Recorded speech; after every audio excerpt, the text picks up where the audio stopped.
नमस्कार। मैं doctor Ritu Marwa, assistant professor commerce, government DB girls PG college, Raipur. आज हम बीकॉम सेकेंड ईयर के paper principle of business management या व्यावसायिक प्रबंध के सिद्धांत के दूसरे वीडियो की तरफ आगे बढ़ते हैं।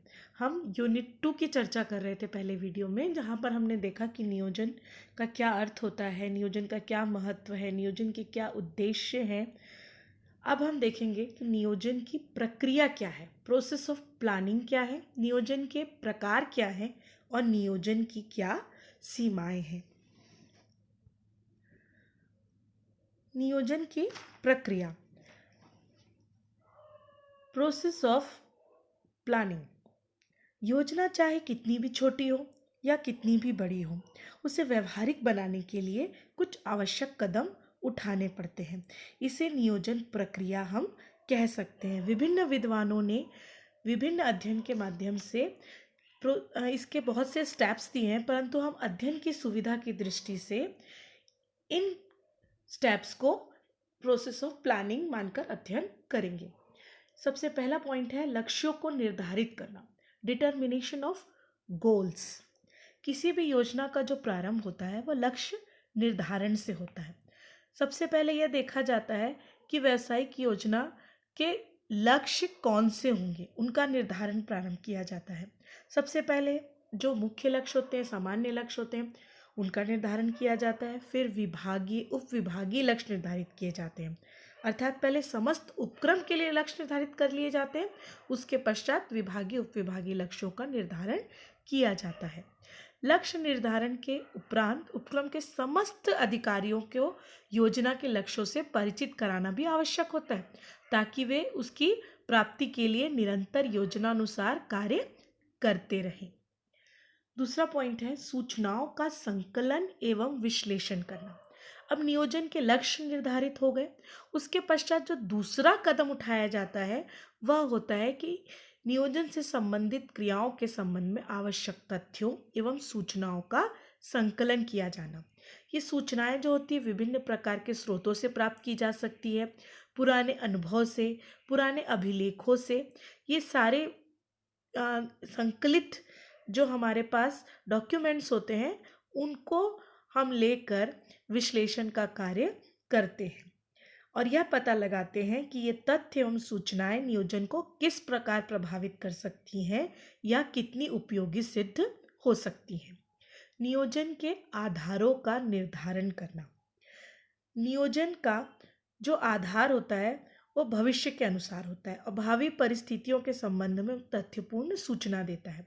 नियोजन की सफलता में आधारों का जो महत्वपूर्ण योगदान होता है, अर्थात भविष्य में किस प्रकार का बाजार होगा, विक्रय कितनी होगी, क्या उत्पादन होगा, क्या लागत होगी, क्या मजदूरी की दरें होंगी, क्या करों की दरें होंगी, इत्यादि का पूर्वानुमान करना आवश्यक होता है। इन आधारों की जानकारी संबंधित प्रबंधकों को पहले से ही करा देनी चाहिए। वैकल्पिक तरीकों का निर्धारण करना।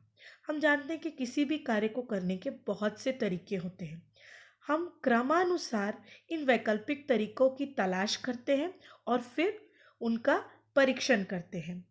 कुंज और डोनल के अनुसार शायद ही कोई ऐसी योजना हो जिसके लिए विभिन्न युक्तिपूर्ण विकल्प ना हो। अतः इन विकल्पों की तलाश करने तथा उपयोगिता के आधार पर उनकी संख्या सीमित करने के उपरांत उनका परीक्षण करना चाहिए। पांचवा पॉइंट है वैकल्पिक तरीकों का मूल्यांकन करना। किसी कार्य को करने के वैकल्पिक तरीकों की तलाश एवं उसका परीक्षण करने के उपरांत जो पांचवा महत्वपूर्ण कार्य होता है वह होता है इन वैकल्पिक तरीकों का तुलनात्मक अध्ययन करना। जैसा कि हम जानते हैं कि किसी को भी कार्य को करने का कोई तरीका किसी एक व्यक्ति को सर्वोत्तम लगता है, तो वही किसी दूसरे व्यक्ति को कार्य करने का कोई दूसरा जो तरीका है वो सर्वोत्तम प्रतीत होता है। अतः इन विभिन्न विकल्पों का तुलनात्मक अध्ययन विभिन्न आधारों के साथ किया जाता है, जैसे कि किसी कार्य को करने के किसी तरीके से अपेक्षाकृत कम लाभ होगा, किसी में जोखिम की मात्रा कम होगी, कोई मितव्ययी होगा। तो कंपनी अपने उद्देश्यों के आधार पर देखती है कि कार्य करने का कौन सा जो तरीका होगा वह उसके लिए अच्छा रहेगा। सारे तरीकों का वह मूल्यांकन करती है। कार्य करने की श्रेष्ठ तरीके का चयन करना। अब विभिन्न विकल्पों का जो मूल्यांकन कर लिया, उसके पश्चात सर्वोत्तम तरीके का चयन किया जाता है। यहीं पर निर्णय लिया जाता है कि योज कि कौन से तरीकों का, कौन से विकल्प का हमको चुनाव करना है। अब यदि कोई तरीका गलत चयन चयन हो जाता है तो सारी योजनाएं जो होती है वह गलत साबित हो जाती है। अतः सर्वोत्तम तरीकों का जो चयन है वो बहुत अधिक महत्वपूर्ण प्रक्रिया है नियोजन में। योजना तैयार करना। कार्य करने के सर्वोत्तम तरीके, सर्वोत्तम विकल्प का जब चयन कर लिया जाता है, उसके पश्चात अगला कदम होता है कि योजना को तैयार करना और उसको अंतिम रूप देना। इस कदम के अंतर्गत योजना के विभिन्न पहलुओं पर विस्तार से विचार किया जाता है और उसके पश्चात सोच विचार करने के पश्चात आगे के जो कदम है या योजना का जो अंतिम रूप देने का कार्य किया जाता है। आवश्यक उप योजनाओं का निर्माण। जब अंतिम योजना उपक्रम के लिए बन जाती है तो उसे क्रियान्वित करने के लिए, उसे काम में लाने के लिए अन्य जो आवश्यक उप योजनाएं होती हैं उनका निर्माण किया जाता है। जो योजनाएं होती हैं वह एक दूसरे से जुड़ी होती हैं। जैसे कि एक विस्तृत योजना तैयार हो गई तो उस विस्तृत योजना को कार्य रूप में परिणित करने के लिए छोटी छोटी उप योजनाएं तैयार कर ली जाती हैं। क्रियाओं का समय एवं क्रम निर्धारित करना। योजना तैयार हो गई, उप योजनाओं का निर्माण हो गया, उसके पश्चात अब इसे व्यवहारिक रूप देने के अंतर्गत विभिन्न क्रियाओं का समय एवं क्रम निर्धारित कर दिया जाता है ताकि उसको क्रियान्वित करने में और निर्धारित लक्ष्यों की प्राप्ति में कोई कठिनाई ना हो। कर्मचारियों की भागीदारी प्राप्त करना। यह नियोजन का एक बहुत महत्वपूर्ण कदम है, क्योंकि अच्छा नियोजन कितना भी अच्छी योजनाएं बना ले वो वांछित परिणाम तक तब तक नहीं पहुंच सकती जब तक उसके क्रियान्वयन में कर्मचारी जो है वो सहयोग ना दे, उसमें सक्रिय रूप से अपनी भूमिका का निर्वहन ना करे।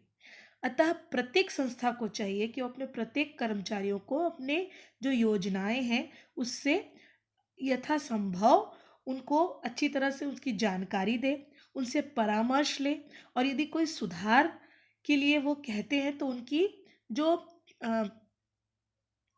राय है उसको सुने और उसके आधार पर निर्णय लें। रणनीति पर विचार करना। नियोजन के क्रियान्वयन में रणनीति का महत्वपूर्ण योगदान होता है।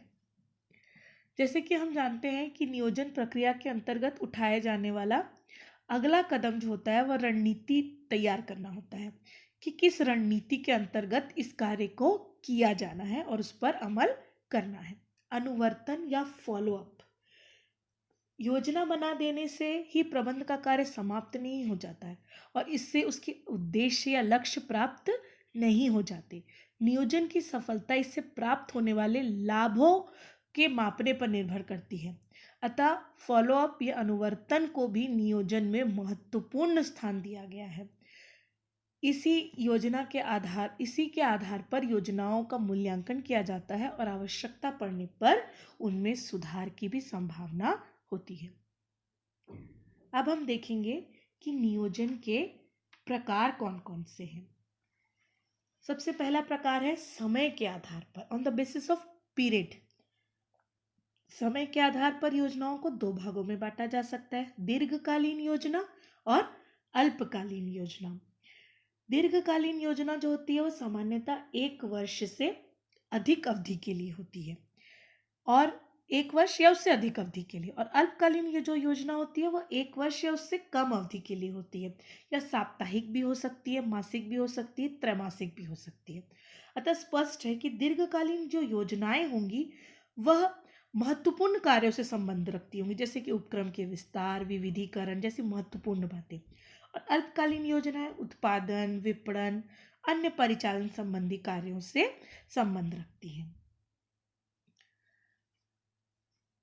योजनाओं के प्रकार में दूसरा है प्रबंध के स्तर के आधार पर, ऑन द स्तरीय योजना या टॉप लेवल प्लान, यह जो उपक्रम के सर्वोच्च प्रबंधकों के द्वारा इसे तैयार किया जाता है और इसमें उपक्रम के प्रमुख लक्ष्य नीतियों को जगह दी जाती है। यह योजना जो है प्रबंधकों का पथ प्रदर्शन करती है। इसके अलावा मध्य स्तरीय योजना या कार्यकारी योजना, यह जो होती है मध्य लेवल के या प्रथम स्तरीय प्रबंधकों अथवा पर्यवेक्षकों को मार्गदर्शन प्रदान करती है। तीसरी है प्रथम स्तरीय योजना या पर्यवेक्षी योजना। यह सामान्यतः प्रत्येक उपविभाग के अधीक्षकों तथा पर्यवेक्षकों द्वारा निर्धारित लक्ष्यों को प्राप्त करने तथा दैनिक कार्यों का संचालन करने के लिए बनाई जाती है। सबसे यह पाया गया है कि योजना बनाने में सर्वाधिक समय जो होता है उच्च प्रबंध देता है, उसके पश्चात मध्य स्तरीय प्रबंध और अंतिम सबसे कम समय जो योजना निर्माण में देता है वह है प्रथम स्तरीय योजना या पर्यवेक्षी की योजना। उपयोग के आधार पर स्थायी योजनाएं और एकल उपयोग योजनाएं। On the basis of use, नाम से ही स्पष्ट है, स्थायी योजनाएं इसे सर्वोच्च प्रबंध द्वारा निर्धारित नीतियों, कार्यविधियों व नियम सम्मिलित किए जाते हैं जिसके आधार पर उपक्रमों के कार्यों का संचालन किया जाता है। एक्चुअली में इसमें मार्गदर्शक बातें निश्चित कर दी जाती है ताकि निर्णय लेने के लिए बार बार वरिष्ठ अधिकारियों के पास ना दौड़ना पड़े और जो योजनाएं एक बार बन गई हैं उनके हिसाब से ही उपक्रम का कार्य चलता रहे। एकल उपयोग योजनाएं, इसमें बजट, प्रोग्राम, प्रोजेक्ट आदियों को सम्मिलित किया जाता है। ये योजनाएं परिचालन कार्य से अधिक संबंध रखती है, विशिष्ट कार्यों को पूरा करने के लिए बनाई जाती है और इनका प्रयोग एक ही बार किया जाता है, इनकी पुनरावृत्ति नहीं की जाती है। महत्व के आधार पर रणनीतिक योजना, इसके अंतर्गत उच्च प्रबंध बाह्य वातावरण तथा आंतरिक संसाधनों का आकलन करके लक्ष्य निर्धारित करता है और उन्हें प्राप्त करने के लिए बहुविकल्पीय योजना बनाता है ताकि परिस्थितियों के अनुरूप उपयुक्त योजना लागू की जा सके। युक्ति कुशल योजना, यह योजना जो है मध्य स्तरीय प्रबंधकों द्वारा बनाई जाती है। इसमें रणनीति की जो योजनाएं होती हैं उनको वास्तविकता के निकट लाने का प्रयास किया जाता है। इनके माध्यम से आंतरिक संसाधनों का आकलन किया जाता है, वित्तीय एवं भौतिक संसाधनों को सर्वोपयुक्त मिश्रण इस दृष्टि से तैयार किया जाता है जिससे कि अत्यधिक कुशलता पूर्वक संगठन के लक्ष्यों को प्राप्त किया जा सके। परिचालन नियोजन, यह नियोजन का कार्य प्रथम स्तरीय प्रबंधकों द्वारा किया जाता है। पर्यवेक्षक अपने अपने क्षेत्रों में अल्पकालीन योजनाएं बना लेते हैं और यह प्रत्येक कार्यात्मक क्षेत्र जैसे उत्पादन, विक्रय, क्रय, वित्त आदि के लिए अलग अलग बनाई जाती है। अब हम देखेंगे कि नियोजन की सीमाएं क्या है। नियोजन वास्तव में प्रबंध का एक बहुत महत्वपूर्ण कार्य है। नियोजन का हम महत्व तो समझते ही हैं, परंतु कुछ विद्वान इसे समय एवं धन की बर्बादी अथवा बरसाती ओले कहकर इसका विरोध करते हैं। वह निम्न कारणों से इसकी आलोचना करते हैं और यह नियोजन की सीमाएं भी हैं। भविष्य की अनिश्चितता, हम सभी जानते हैं कि जो भविष्य है वह अनिश्चित है, अनियंत्रित है और भविष्य के बारे में सही अनुमान लगा पाना असंभव है। इसीलिए इस जो नियोजन के कार्य को प्रबंधकों द्वारा जो नियोजन का कार्य किया जाता है इसे निरर्थक एवं अव्यवहारिक माना जाता है। शीघ्र परिवर्तन की समस्या, यद्यपि पूर्वानुमान के वैज्ञानिक तकनीकों का प्रयोग करके ही भविष्य की अनिश्चितताओं को कुछ कम किया जा सकता है, परंतु वातावरण में जल्दी जल्दी होने वाले परिवर्तन दीर्घकालीन नियोजन को जटिल बना देते हैं। और हम जानते हैं कि सरकारी नीतियाँ, राजनीतिक ढांचे, टेक्नोलॉजी आदि में तेजी से परिवर्तन हो रहा है और उनके आधार पर उपक्रम की योजना में भी बार बार परिवर्तन करने पड़ते हैं। समय एवं धन का अपव्यय, बड़े उपक्रमों के लिए तो नियोजन का जो कार्य है वह ठीक प्रतीत होता है, परंतु छोटे उपक्रमों के लिए धन एवं समय का बहुत अधिक अपव्यय होता है और साथ ही साथ सबका कहना है कि भविष्य अज्ञात है, कल क्या होने वाला है इसके बारे में कोई निश्चित रूप में कहा नहीं जा सकता है। तो क्यों नियोजन करके समय एवं धन का व्यय किया जाए।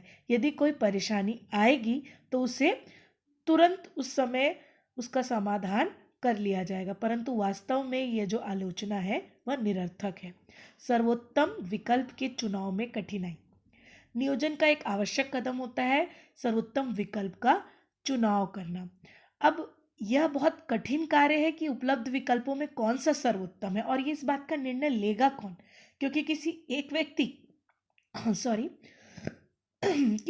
व्यक्ति के लिए कोई निर्णय सर्वोत्तम हो सकता है, तो वहीं कोई दूसरा विकल्प किसी दूसरे व्यक्ति के लिए सर्वोत्तम हो सकता है। तो ये सर्वोत्तम विकल्प के चुनाव में जो है कठिनाई होती है। विश्वासयुक्त तथ्यों एवं सूचनाओं के उपलब्ध होने में कठिनाई। नियोजन की सफलता पूर्ण रूप से इस बात पर निर्भर करती है कि जो सूचनाएं एवं तथ्य एकत्रित किए गए हैं वह कितने विश्वासयुक्त हैं। यदि इन तथ्यों में जरा सी भी अनिश्चितता की संभावना रहती है, अशुद्धि की संभावना रहती है, तो इसके आधार पर जो योजनाएं बनाई जाती हैं, जो नियोजन का कार्य किया जाता है, वह बहुत अधिक दुष्कर होता है और उससे लाभ की अपेक्षा हानि ही हाथ लगती है। पर्याप्त लोच का अभाव। नियोजन का कार्य जो है कठिन कार्य है। रोज रोज निर्णय नहीं लिए जा सकते हैं, रोज रोज नियोजन का कार्य नहीं किया जा सकता है, इसलिए इसमें पर्याप्त लोच नहीं होती। नियोजन जितना विस्तृत होता है उसमें उतनी अधिक लोचशीलता होनी चाहिए, परंतु वास्तविकता में ऐसा हो नहीं पाता है। अपर्याप्त लोच के कारण नियोजन में संशोधन कर पाना लगभग असंभव होता है। यह भी नियोजन की एक बहुत बड़ी सीमा है। मनोवैज्ञानिक बाधाएं भी योजनाओं के निर्माण उसके क्रियान्वयन में बाधाएं उत्पन्न करती हैं। अधिकांश जो व्यक्ति होते हैं वो भविष्य की तुलना में वर्तमान को अधिक महत्व देते हैं, क्योंकि वर्तमान निश्चित है जबकि भविष्य जो है वह अनिश्चित है। इसके कारण उनके मनोवैज्ञानिक बाधाओं के कारण नियोजन में अविश्वास की स्थिति उत्पन्न होती है। पहलपन में कमी। नियोजन जो है प्रबंधकों को निश्चित प्रणालियों, निश्चित पद्धतियों, नीतियों, नियमों के अनुसार चलने पर बाध्य करता है, जिसके कारण व्यक्तिगत रूप में किसी भी प्रकार का परिवर्तन या संशोधन नहीं किया जा सकता है, जिसके कारण कर्मचारियों में पहलपन की जो होती है कमी होती है। धन्यवाद। अब हम तीसरे वीडियो में इससे आगे के सिलेबस को कवर करने की कोशिश करेंगे।